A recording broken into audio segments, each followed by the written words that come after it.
So a lot of people are trashing on the SSL controllers, and I used to be in the same boat. I actually had a UF8 and a UC1 like 2 years ago and got rid of them because they were buggy and they had all kinds of software problems. Well, a lot has changed. They do have better updates now. So I got back into it, and I'm really happy I did because I really do enjoy using these. Like the transport is great because you can assign all these quick keys now. Before, you couldn't even assign the keys. Like, you could assign these two, and that was it. So for the transport, I would just use these to skip around different sections in Ableton. Like, I can skip from like verse to pre-chorus to chorus really quickly, and then I can obviously use the scroll. But having transport is really great for tracking and for mixing, I think.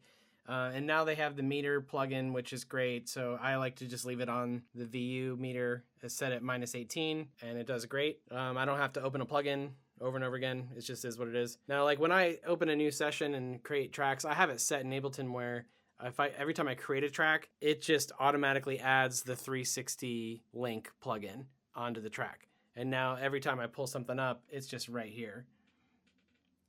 So everything's color coded. It looks great. I work mainly in plugin mode. And oddly enough, I don't use this to control plugins other than using the focus control. So I can go into focus mode and then hover over any plugin knob at all and then just use this knob to control it really quickly. And that's great for automations.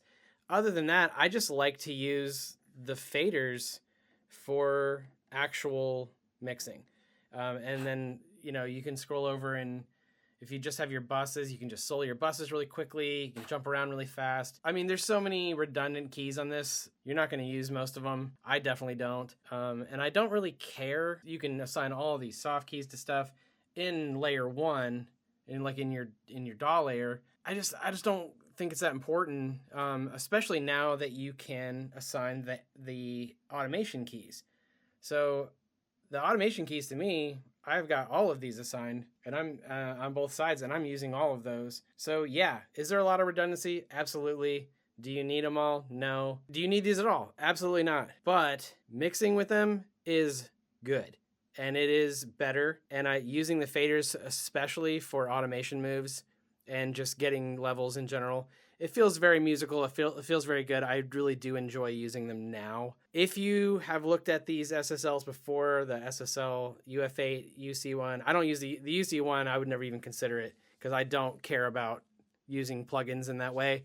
I don't use that many plugins in the first place. That's why I have all this stuff.